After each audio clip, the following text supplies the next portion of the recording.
quiet, numbskulls. I'm broadcasting. Can we get serious now? One thing that did happen during the 60s was some music of an unusual or experimental nature did get recorded and did get released.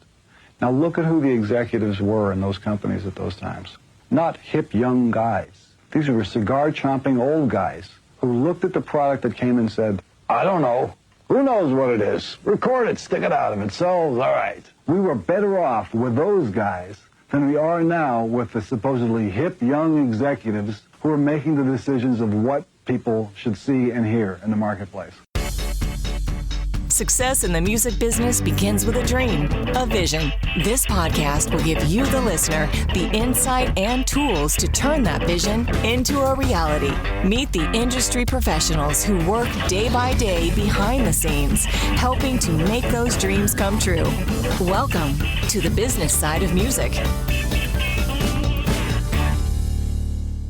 In the studio with us today, actually, I'm going to say in a studio far, far away from us today, all the way from Thailand, is Steve Jones, the co-founder of Beat Chain. Welcome to the show. Thank you very much for having me. A pleasure to be here with you. We're doing this over Skype, so we at least get to see each other. That's kind of cool. And if you hear any background noise, I am in a studio. I mean, it couldn't be any more studio-like. So there are a bunch of different artists from all around the world passing in and out, and I'm in one of the vocal booths, and next to that is the live room. So if you do hear any tinkling on the piano or any kind of strange noises, it's the artists popping in and out. It wouldn't be any worse than anything we've had before, so we're good.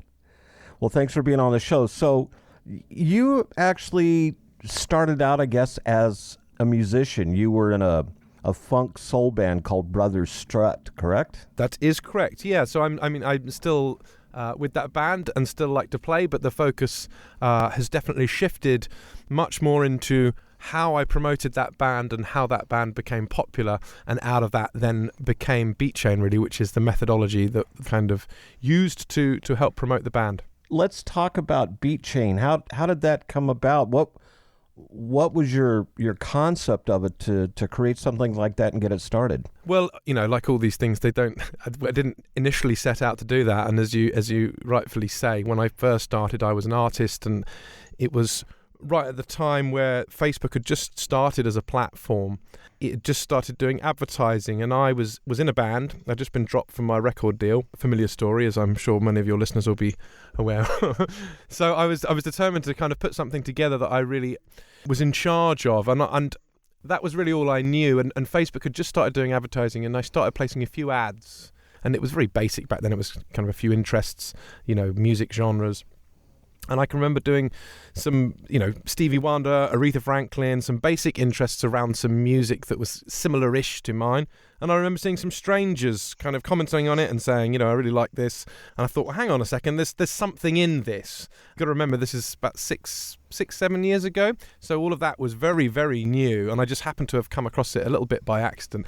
That just rolled into a lot more, what were landing pages, what were mailing lists, selling your own tickets, who's taking what from me from distribution, what does a promoter do? And I started to see the kind of whole structure of the music business in front of my eyes, because all I was doing was going directly to the fan instead of there being all these middlemen in the way. And it started me to question, well, hang on, what are these people for? If I'm, if I have the ability to contact these people directly without any of that, traditional, slightly more old-fashioned media, then what was the need for them? Now, I know there is a need further down the line, but we can talk about that a little bit later. But certainly in the beginning, I started to see this path forward where you put some money in the front for some advertising, and there's a series of events that happen on Facebook or Instagram and email that then generates a fan out of the other end. And so I got very, very interested in that. But of course, in order to do that, you have to spend a lot of time, which I did. There was a big surge of about 3 years where I was just working ridiculous hours, working out all these various bits of marketing. And of course, what Beat Chain ended up becoming was putting all of these ideas into one box. And so all of these things, without needing to understand all these things, automating those processes. And that happened really by chance. I happened to have met Ben Mendoza, and he booked the band in a kind of crowdfunding thing. And we played a show for him, and we got chatting, and it turns out that we had a bit of a kind of his business is a very successful business, looking after huge sets of data for large corporations. And I was talking about data in a very kind of musical sense and tying up the creative stuff with that. And so we saw a chance to really put something together and saw, more than anything, a real opportunity in the music business. And that space right now is certainly emerging very quickly indeed. So that's a kind of, I guess, the story of how it all came together. BeatChain and Facebook, I mean, the data that you're using, what is that data you're using in its technology? So there's a number of things that are going on there, and I certainly think that the aggregating of all of this data is what's the most valuable thing. So certainly from an advertising point of view, Facebook and Instagram hold the data. But what they do is give you the ability to target those people based upon the interests, which is how people use, Facebook and Instagram. They're giving up their information and leaving a social footprint. So while that's an excellent start, you can really generate some fantastic results by doing that. But what the bigger picture is, who's going to your shows, who's listening to your music, where are they listening to your music? And so you start pooling all of this stuff together and build a much, much bigger picture.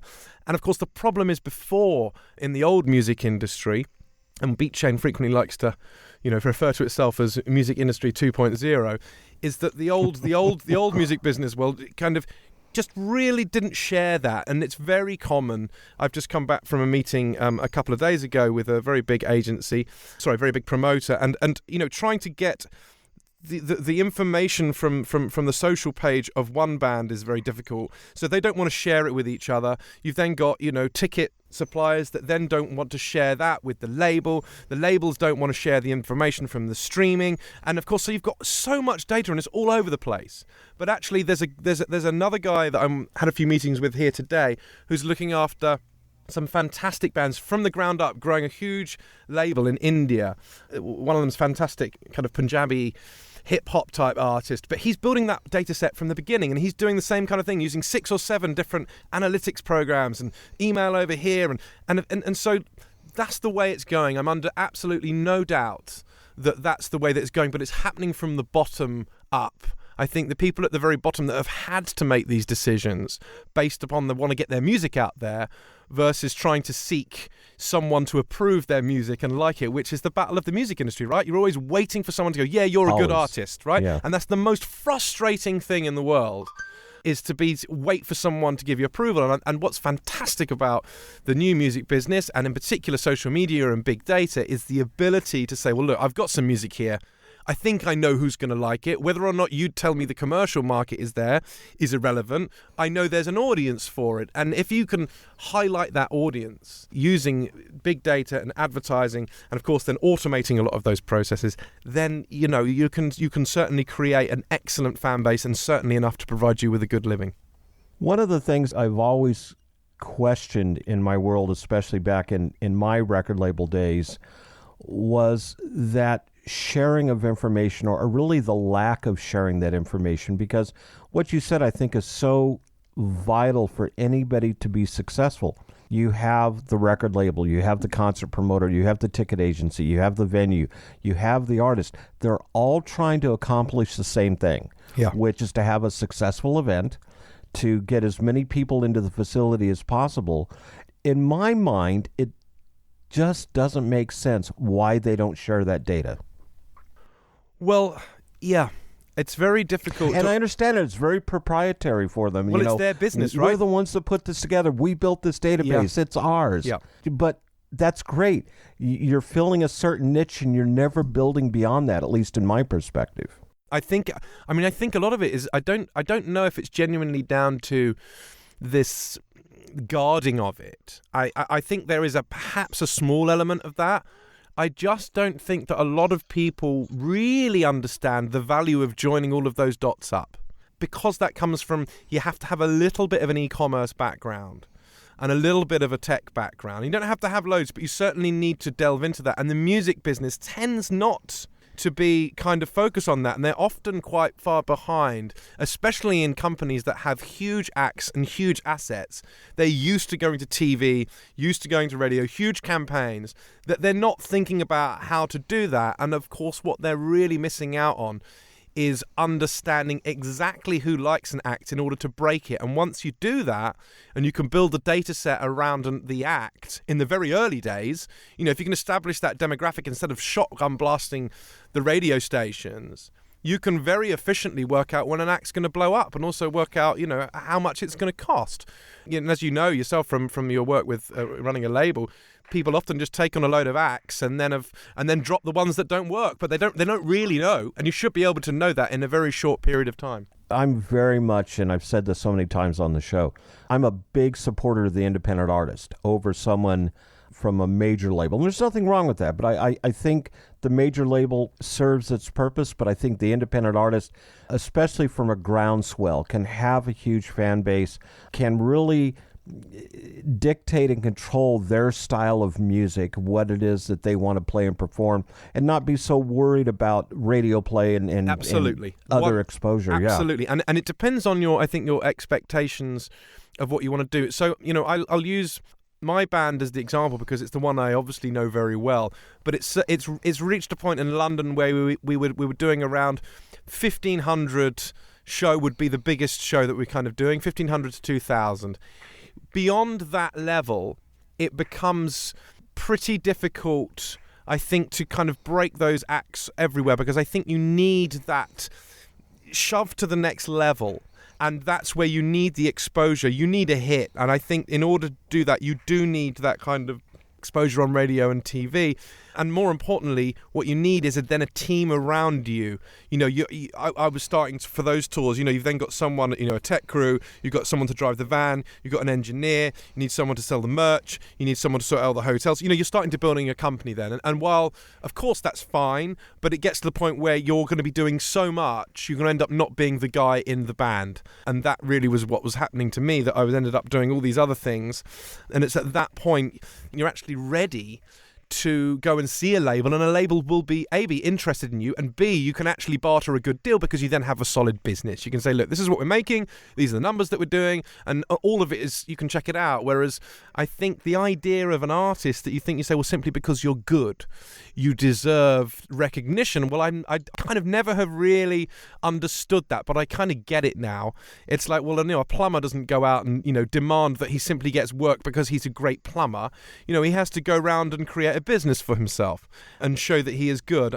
If anything, that causes, I think, musicians to be a bit more proactive. I'm not saying that all of them are lazy, not at all, but I think they need to understand the business a little better so that they can get themselves a better deal and also realize what a great position they are in now.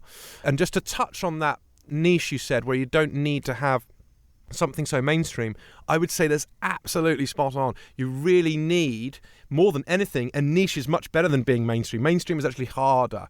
So if you're choosing something, let's say you're doing a particular genre of heavy metal, or you're doing a particular genre of folk, or a particular style of reggae, they're often very, very passionate about that niche. So when you hit that niche, the response you get is a lot better. You get a lot more loyalty. And so that tends to bring people out to shows a bit more, because there's something a bit more niche that they're not receiving on the mainstream. So it's a real opportunity. Whatever music you're in, I think it's a great opportunity to really get your music in that you're not being catered for by the labels. We're going to take a little break, get a little word in for our sponsors.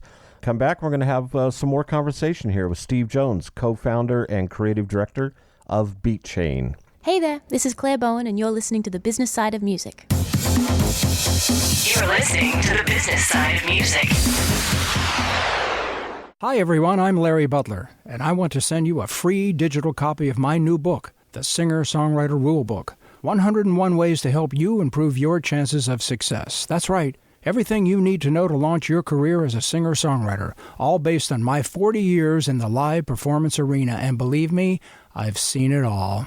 In my book, you'll find the 10 things you have to deal with before even thinking about becoming a singer-songwriter performer. You'll also learn about the 5 things every singer-songwriter can do this weekend to make their live show better. 5 things I can guarantee that you are not doing already. Plus, there's tips on songwriting and staging, photo and video shoots, publishing, merch, dozens of other topics. All written for people who don't particularly like to read. And again, it's free. Just go to the Business Side of Music website homepage and look for my book cover. Click on it, and a free digital copy of my book will be yours. I'm Larry Butler, and I approve of this message. Wow, I just joined the Music Starts Here community. This is a truly hidden gem for anyone in the music business. Whether you live in Nashville or anywhere else in the world, Music Starts Here is like a GPS for your music career.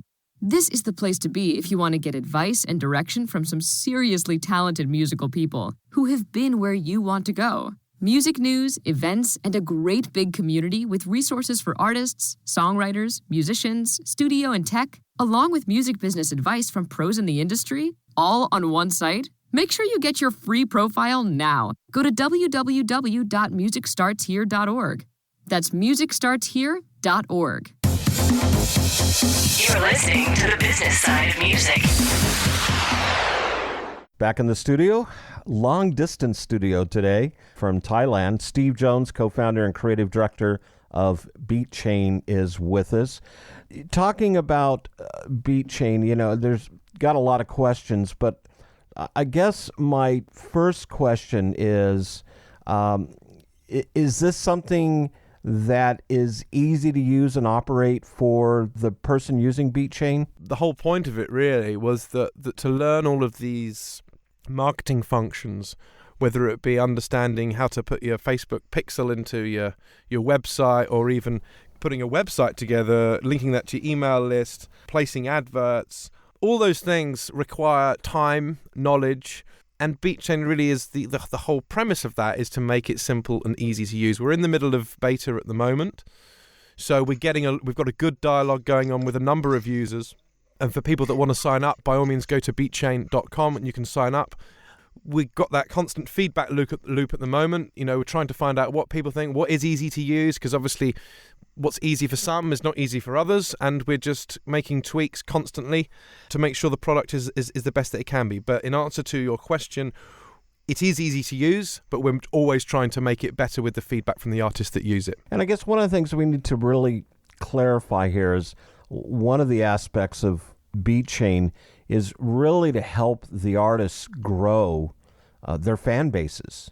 When you do it a lot of times based on, hey, I'm just going to put something on Facebook or Twitter or Instagram and hope that something's going to develop from that, that can become a very long and arduous process. I'm assuming this kind of smooths things out, fast tracks it a little bit. There's a lot to unpack there. I think in the early days, people just thought, well, things gone viral, that was lucky. Or, I just need to post a picture here and that's me done for the day. So it's a shift of mindset. It's not, social media is now not something that you just do. It's now the thing. It's the thing that grows your business. It's not anything else. Everyone's on their phones. Everyone's looking at it. So it is the primary objective of using this as a growth tool. So how do we do that? Well, it's more than simply, here's a cool looking video. Let's say it gets 1 million views. Most people forget and move on. So if you have any understanding or familiarity with Facebook or Instagram or any kind of digital commerce, the idea is that you're taking people on a journey and telling that narrative. And I like to think of it from the point of view of when you really love an artist, someone that is very well known, you tend to really like them when you've seen an interview with them, when they've done a live session of an acoustic thing, you've seen a documentary about them. It's not simply you've heard it on the radio, because Spotify can do that, or any of the other streaming platforms. It's about making somebody become really a true fan. And in order to do that, we need to take them on a bit of a journey and understand that. Now, that might be, bit of content A, which is perhaps a cover song. We found that actually performs twice as good as original content. First of all, that makes sense to me because they're not having to process all this new information in terms of, is this new song? Do I like this lyric? What's this style? They're hearing something familiar, but in your style. But then second, you then might give them a bit of your backstory. Third, you then might give them this. And this all happens in a timely fashion from, one day this, 2 days, they might see a blog about how you got into music. Then there might be a bit of an original piece, then a sign up to this, then offers for a show. Then, this whole journey is different for every single band. But the idea is that you're automating the process. while someone's getting to know you, and all of that should happen automatically. I think what you've also described here is becoming intimate with your fans as an artist. 100%. Yeah, you're seeing something that's not so much one-dimensional. I like what you said about doing the acoustic version of a song or an acoustic performance or playing a cover tune of someone else's material. I came across somebody, in fact, on Facebook the other day who did a Stevie Wonder song with a big band out of Germany. Right. And what's the next thing I'm doing? I'm liking his page. I'm following him. I'm listening to other songs that he's done. And bingo, I'm finding original material. And now I'm a fan of this person. Right. So what you've described there is is exactly what I would tell people. I'm with artists all this week, and I'm giving talks on exactly that. That they've all got these really nice kind of music videos that are very, I'd say, polished, look like an advert. And so the reason why you like that big band version of Stevie Wonder is you kind of fell across it. They weren't getting you to take an action. It probably looked a little bit kind of behind the scenesy and a bit unprofessional, but it made you feel like that you discovered it. No one was selling it to you, and because of that, it makes you feel in charge of that journey. Whereas when you then start going, come like this page, do this, do that, here's our new video, it's an advert. And so it doesn't look native to the platform.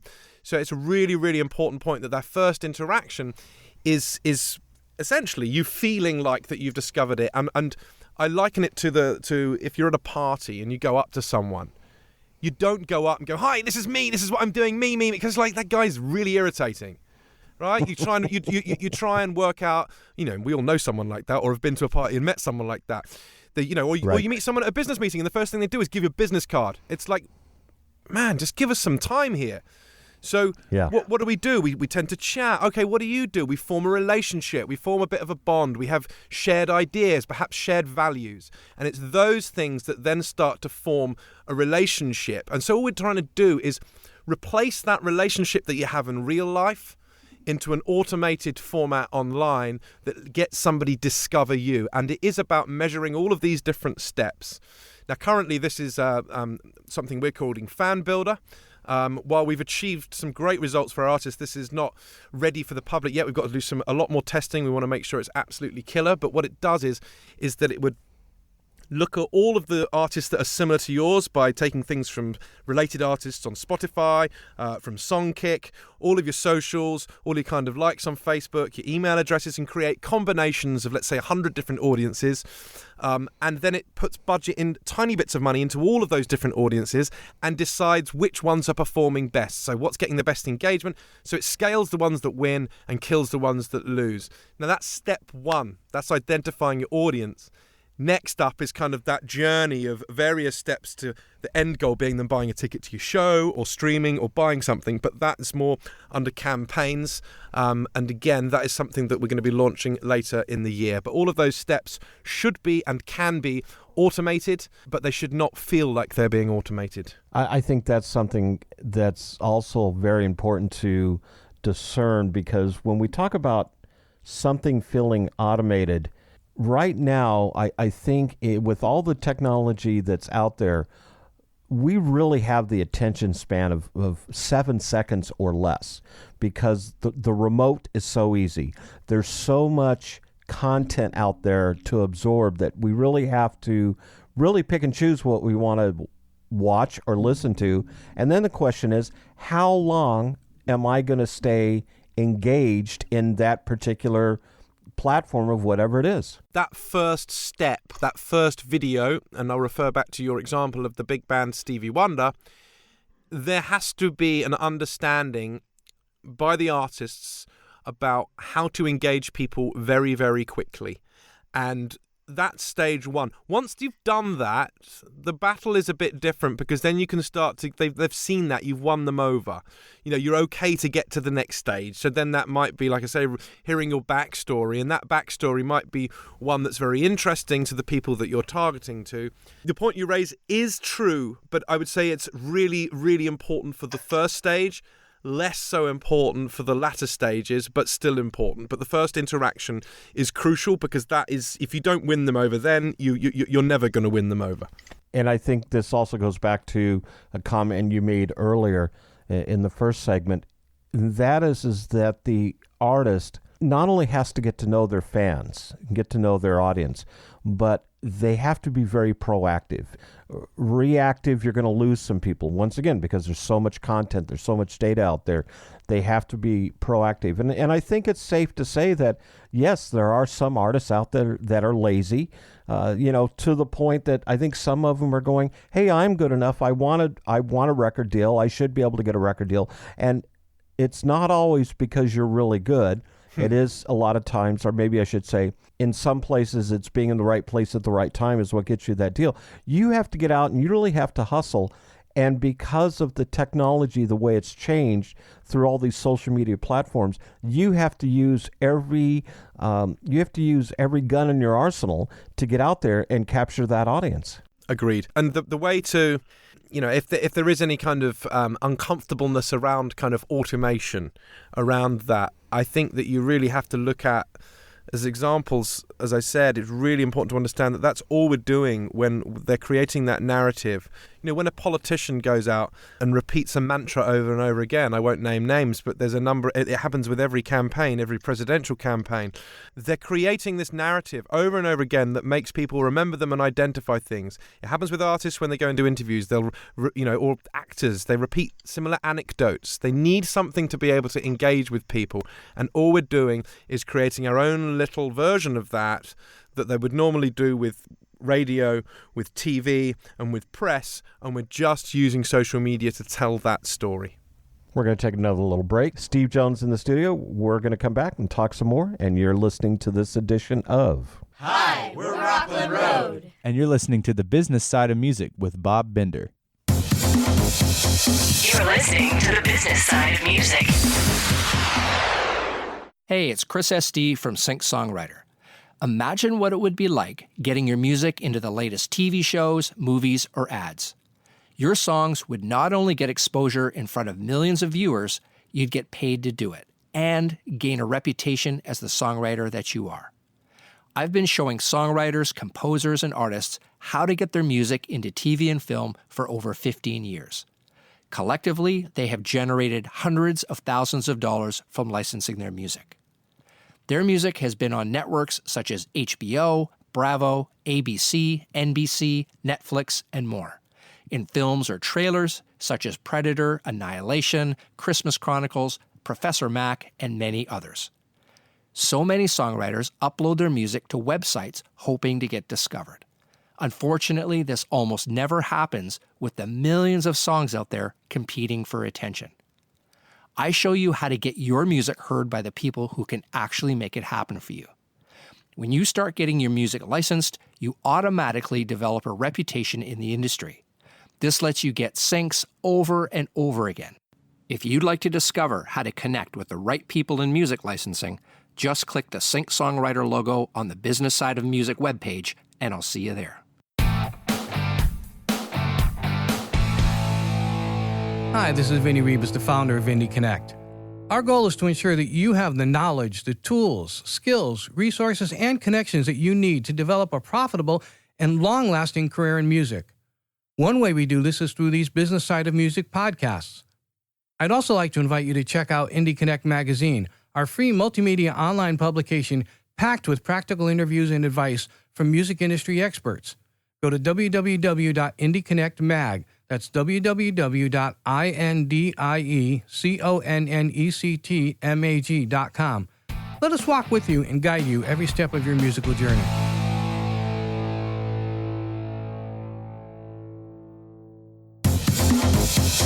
You're listening to The Business Side of Music. Back in the studio, Steve Jones, co-founder, creative director, Beat Chain, is with us all the way from Thailand today. It's 9:30 in the morning here, 9:30 in the evening there. I'm drinking iced tea. He's drinking scotch or something. So rum, yeah, just rum. a little one. So he's drinking rum. Anyway, we're talking about Beat Chain, which is a tool that I think every artist out there who's not only trying to increase their fan base, and I think that's a good start, but you have to take those listeners and turn them into consumers. A fan is one thing, but a person that will go out and actually purchase your product, purchase your tickets, they've become more than a fan, at least in my perspective. They're now part of your family. You're a part of their family. It's very interactive. So how does Beat Chain, the big thing these days is artists going out and touring, and that's whether it's a living room, a couch concert, or they're playing it at a club or a coffee house or a theater or a bar, or, getting in larger venues. How does this impact touring and the role of the promoters? My personal opinion is that the days of promoters are, if not coming to an end, their role is changing very, very differently to much more of a logistical one. And you touched on this point earlier. The main crux of the situation is that the relationship is with the artist. So you don't have a relationship with, Live Nation.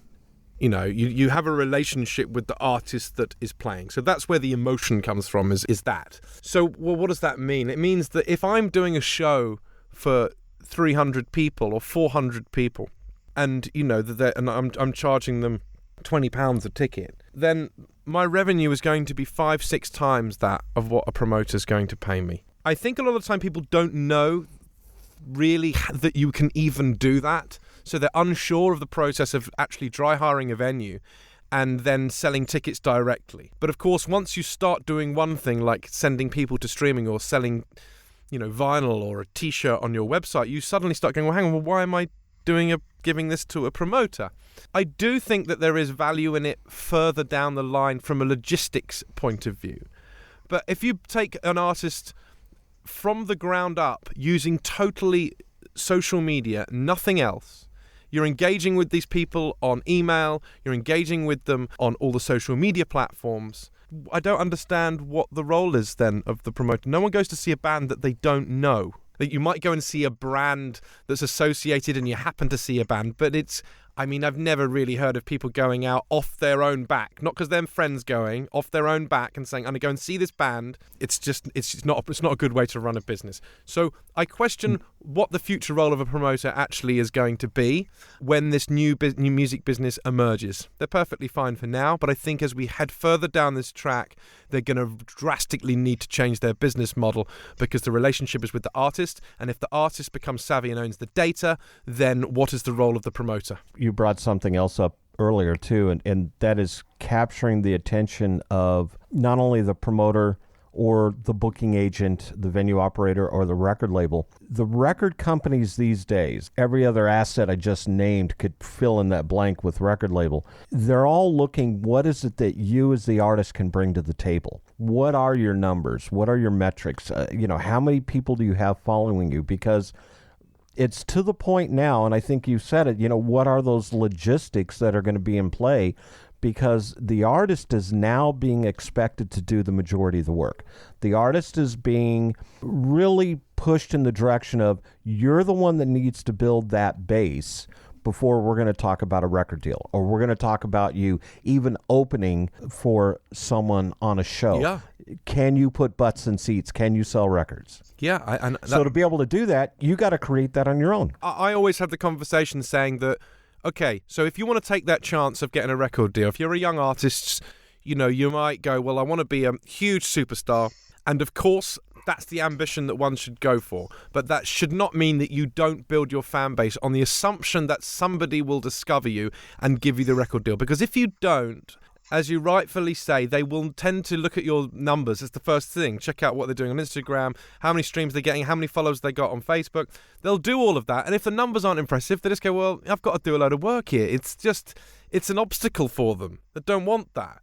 And so what are you going to do? So if you build up your fan base to a good, A, you can either get a better deal, or B, you can look at your numbers and go, well, actually, I know what I'm making now. What are you going to put in to enable to get me to that point? And once you really start understanding what your, what the costs have been taken off you, a record deal doesn't always look as attractive. It's certainly high risk anyway. And you learn your role, and that's the most important thing, I think, going into all this. And you said you really have to understand the business end of things and knowing your role. What is the cost involved for an artist to use this technology? to begin with, when you first sign up at the moment, so the first thing you're greeted with is a dashboard. That dashboard basically pulls together all of the data from your band, so your footprint. So you will see your Instagram, you'll see your Facebook, you'll see YouTube, you'll see Twitter.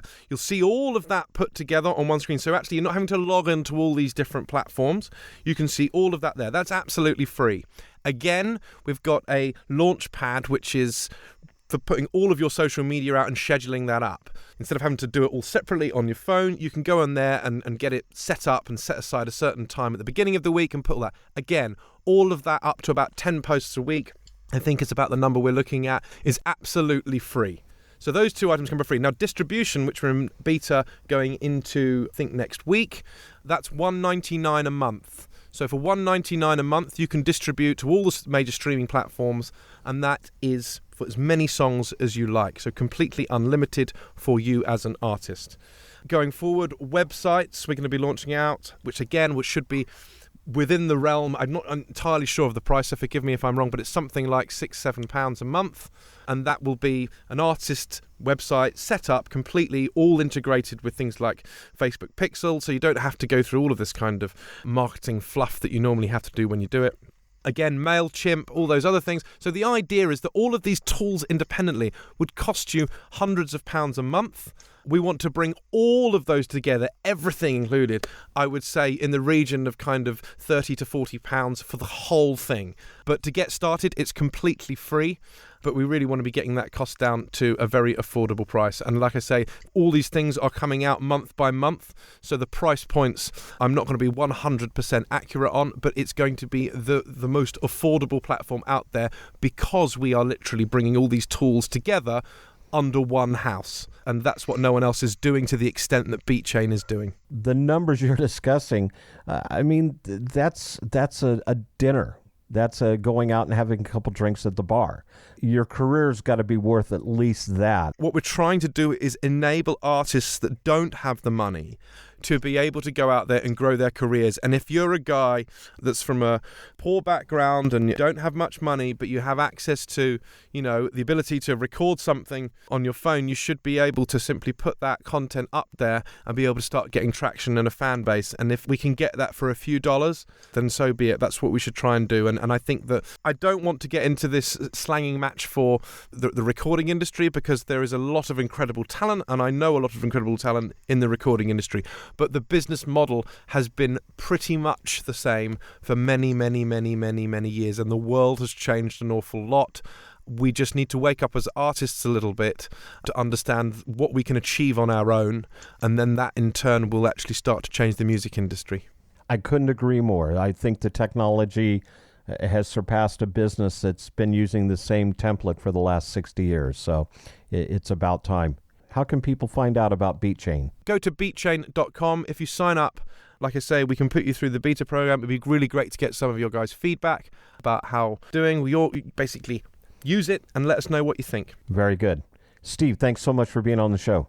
Absolute pleasure. Don't forget to check out our affiliates, including Lab Canna, fine hemp products since 2014. Click on their link on our website for more information and how to order their product line. If you're interested in getting your music into film or television, click on the Sync Songwriter link on our website. Absolutely the best way to get your songs listened to by top TV and film music supervisors. This is how you can get your songs quickly licensed for your favorite TV shows and movies. Click on our website link to get a free digital copy of Larry Butler's new rulebook for singers and songwriters, 101 Ways to Help Improve Your Chances of Success. Also, check out our other affiliate, Music Starts Here. You can find them at musicstartshere.org. Probably the best one-stop shop for the singer, songwriter, or aspiring musician who's relocating to Nashville or wants to. Last but not least, shameless plug for this podcast. Become a YouTube subscriber by going to the Business Side of Music page. You can hear all of our released episodes there.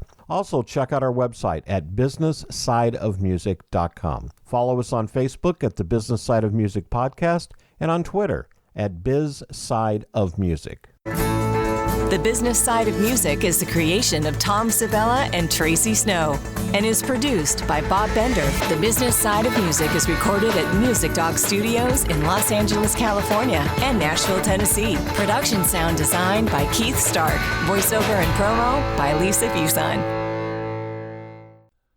He's having a colonoscopy because he's over 49, and so it's time. An outpatient procedure that happens where the sun don't shine.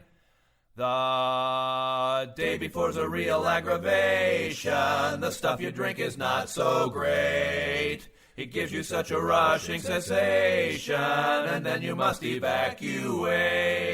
And then they put you face down on a table, and then you fall fast asleep. And suddenly, before you even know it, the doctor goes in way too deep. So if you're no longer a pup, then things are looking up. A colonoscopy is good for you. A colonoscopy is good for you. And what of you?